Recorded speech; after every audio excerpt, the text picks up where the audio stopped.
वैसे तो आज की जेन ज़ी पीढ़ी खुद को सबसे आधुनिक, प्रगतिशील और खुले विचारों वाली पीढ़ी मानती है।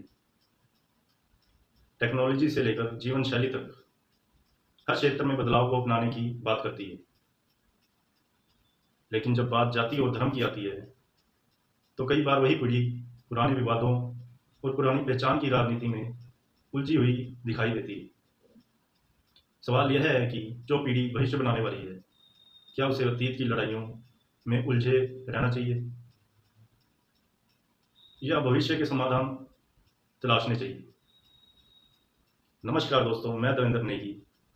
आज मैं एक ऐसे विषय पर बात करना चाहता हूँ जो शायद कुछ लोगों को पसंद आए और कुछ लोगों को नहीं, लेकिन सवाल जरूरी है। क्या भारत का संविधान आज लागू नहीं है? क्या भारत की सरकार और न्याय व्यवस्था संविधान के अनुसार नहीं चलती? अगर संविधान लागू है, अगर कानून सबके लिए बराबर है, तो फिर हर चुनाव, हर बहस और हर मंच पर बार बार संविधान की किताब हाथ में उठाकर फोटो खिंचवाने का क्या संदेश दिया जाता है? क्या हमें केवल संविधान दिखाने की जरूरत है या उसके अनुसार चलने और देश के असली मुद्दों पर बात करने की? मैं इतिहास को नकारने की बात नहीं कर रहा। इतिहास को जानना जरूरी है। यह भी सच है कि हमारे समाज में कई वर्गों ने कठिनाइयां झेली है, भेदभाव सहा है और संघर्ष किया है। लेकिन सवाल यह है कि क्या हम हमेशा अतीत में ही जीते रहेंगे? क्या किसी देश का भविष्य केवल पुरानी लड़ाइयों को दोहराने से बनता है? डॉक्टर भीमराव जी अंबेडकर ने संविधान इसलिए बनाया था ताकि हर नागरिक को समान अधिकार मिले, कानून के सामने सब बराबर हो और आने वाली पीढ़ी उन समस्याओं से बाहर निकल सके जिन्होंने समाज को बांट रखा था। दोस्तों, एक बात और, देश का विकास केवल संविधान की किताब हाथ में उठाकर फोटो खिंचवाने से नहीं होगा।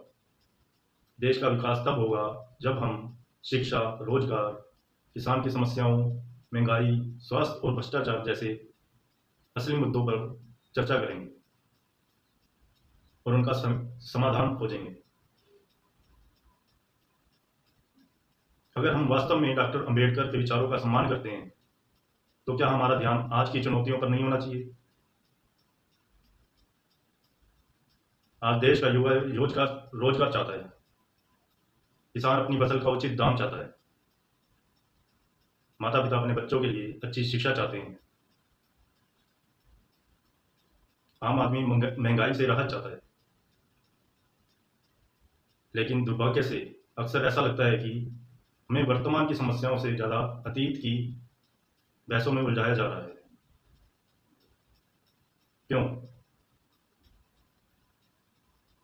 क्योंकि जब जनता आपस में लड़ती है, तब असली सवाल पीछे छूट जाते हैं। जब लोग जाति पर बहस कर रहे होते हैं, तब रोजगार पर सवाल कम पूछे जाते हैं। जब लोग धर्म पर लड़ रहे होते हैं, तब शिक्षा और स्वास्थ्य की चर्चा पीछे रह जाती है।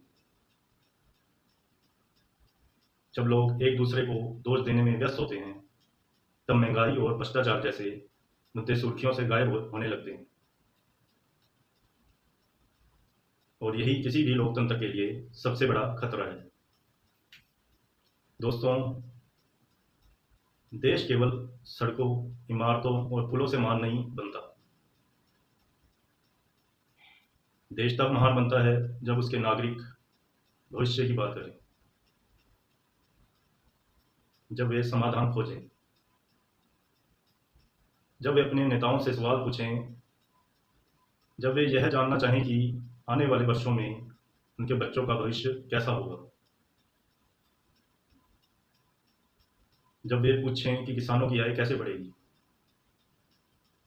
जब वे यह पूछें कि शिक्षा और स्वास्थ्य व्यवस्था कैसे बेहतर होगी। दोस्तों, किसी भी समाज को आगे बढ़ाने के लिए इतिहास से सीखना जरूरी है, लेकिन इतिहास में ही अटक जाना सही नहीं है। जो हुआ उसे बदला नहीं जा सकता, लेकिन जो आने वाला है उसे बेहतर जरूर बनाया जा सकता है। इसलिए ज़रूरत इस बात की नहीं है कि हम बार बार पुराने गाँव को कुरेदते रहें। ज़रूरत है इस बात की कि हम मिलकर नए अवसर पैदा करें। ज़रूरत है इस बात की कि हम समाज को बांटने वाली बहसों से ऊपर उठें।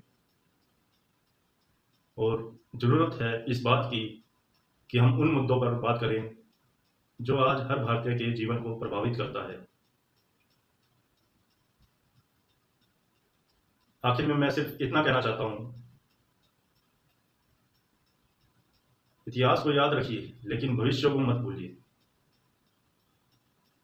संविधान का सम्मान कीजिए लेकिन उसके उद्देश्यों को भी समझिए।